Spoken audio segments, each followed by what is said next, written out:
Good morning, class 7. Today our topic is radiation on page number 132. So, what is radiation? Radiation किसको कहते हैं? Radiation is present in the form of waves that comes from sun towards us. जैसे कि सूरज हमें radiations provide करता है rays की form में जो हमारी तरफ आती हैं as a heat waves. तो रेडिएशन जो है वो कंडक्शन और कन्वेक्शन से डिफरेंट है, हीट ट्रांसफर मैकेनिज्म है ये सब, लेकिन इनकी जो से सेंस दूसरे से डिफरेंट है। जैसे कि कन्वेक्शन और कंडक्शन में हमें किसी चीज़ या किसी मटेरियल की प्रेजेंस चाहिए होती है, इस तरह रेडिएशन जो है वो डायरेक्टली ट्रैवल करती है, उनको किसी भी मीडियम में कोई भी मटेरियल नहीं चाहिए होता, कोई मीडियम नहीं चाहिए होता।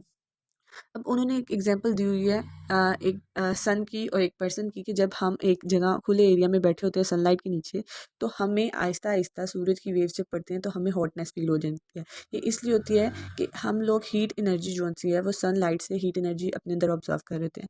इधर उन्होंने एक और क्वेश्चन पूछा है कि जब हीट एनर्जी हमारी तरफ सन से आ रही है तो ये कंडक्शन का प्रोसेस है, कंडक्शन की वजह से आ रही है। तो इसका आंसर उन्होंने साथ लिखा है no, because there is a large distance between you and sun. Conduction का मैंने आपको बताया था कि साथ साथ पार्टिकल्स होंगे तो वो एनर्जी ट्रांसफर करेंगे, लेकिन अगर देखा जाए तो सूरज इतनी दूर होता है, एक पर्सन जो सूरज में बैठा हुआ है नीचे, वेव्स जिसको पड़ी है वो भी इतनी दूर है, तो इसकी वजह से हम कह सकते हैं कि इधर कंडक्शन ऑफ हीट नहीं आ रही। सेकेंडली उन्होंने कहा does the heat energy from the sun reach you by process of convection. दूसरा उन्होंने कह दिया कन्वेक्शन ऑफ हीट में, तो इसका आंसर भी क्या होगा? नो होगा, बिकॉज जो एयर हम लोग ऑब्जर्व कर रहे हैं उसमें हीट एनर्जी होती है। हीट एनर्जी की वजह से मॉलिक्यूल्स जो उनसे राइज अप हो जाते हैं, तो हमारे दरमियान राइज अप तो मॉलिक्यूल्स हो रहे हैं हीट की एनर्जी की वजह से, लेकिन उसके दरमियान और हमारे दरमियान, सन और अर्थ के दरमियान स्पेस भी तो एग्जिस्ट करती है ना, तो वो जो सी है वो इधर मटेरियल्स को क्या है पास नहीं करती। तो हम ये कह सकते हैं कि हीट की जो सी एनर्जी वो हमारी तरफ वेव्स की फॉर्म में ट्रांसफर होती है थ्रू रेडिएशन रेज की फॉर्म में। सो हम हमारा ये एंड पे आया इसका बात का आंसर कि हीट एनर्जी जो सी है वो सन जो सा है हमें ना कन्वेक्शन के थ्रू सेंड करता है ना ही कंडक्शन के थ्रू। हमारे पास हीट जो सी आती है वो आती है रेडिएशन के थ्रू। नेक्स्ट हमारा टॉपिक है application of conduction, convection and radiation, कि कंडक्शन की क्या एप्लीकेशंस हैं, कन्वेक्शन की और रेडिएशन की। डेली लाइफ एग्जांपल्स उन्होंने दी है।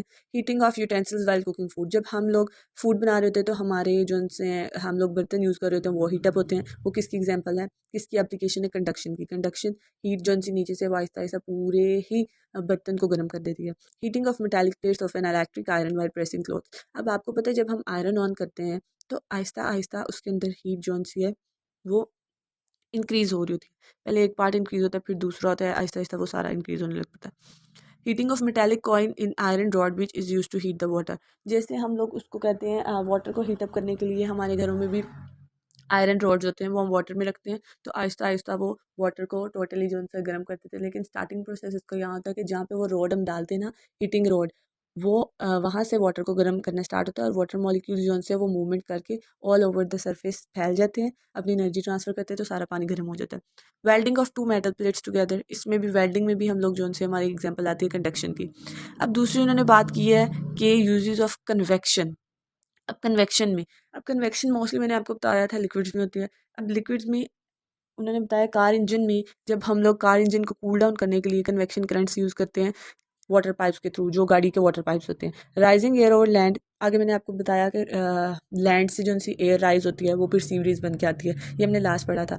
तो राइजिंग एयर ओवर लैंड का मतलब कि जो से ग्लाइडर पायलट्स होते हैं ना, ये आपने अक्सर देखा होगा लैंड्स वाली जगह पे ना, या आप नॉर्दर्न जाते हो तो वहाँ पे ग्लाइडर पायलट्स होते हैं, या आप सर्च करेंगे आपको एक पिक्चर आ जाएगी उनके। उन्होंने ना एक एयरप्लेन की टाइप की ना अपना एक क्या है एडवेंचरस एक उन्होंने बनाया हुआ है ग्लाइडर पायलट्स, तो वो वहाँ से जब जंप करते हैं या मूव करते हैं तो वो जो उनसे एयर प्रोड्यूस होती है वो भी थ्रू कन्वेक्शन होती है।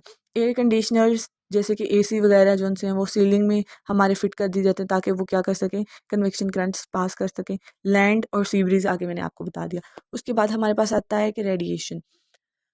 हमारे पास रेडिएशन की सबसे बड़ी एग्जांपल क्या है कि सन जोन सा है वो हीट जोन सा है पास कर रहा होता है वेव्स के थ्रू। उसके बाद अगर हम किसी रूम में कभी आपने देखा हो सर्दियों में किसी की ओपन फायर प्लेस होती है जहाँ पे उन्होंने वो वुड वगैरह बर्न की होती है और उसकी हीट जोन सी है, जैसे हम हीटर लगाते हैं ना उसी तरह से वो हीटर यूज़ नहीं करते, वो लकड़ियाँ वगैरह यूज़ करके ओवरऑल जोन से उनके रूम जोन से वो हीटअप हो जाते हैं। उसके बाद उन्होंने बताया कि हम लोग जब समर्स आता है तो वाइट क्लोथ्स या लाइट कलर क्लोथ पहनते हैं क्योंकि वो पुअर ऑब्जर्वर्स और गुड रिफ्लेक्टर्स होते हैं हीट के, उन पे हीट पास नहीं होती।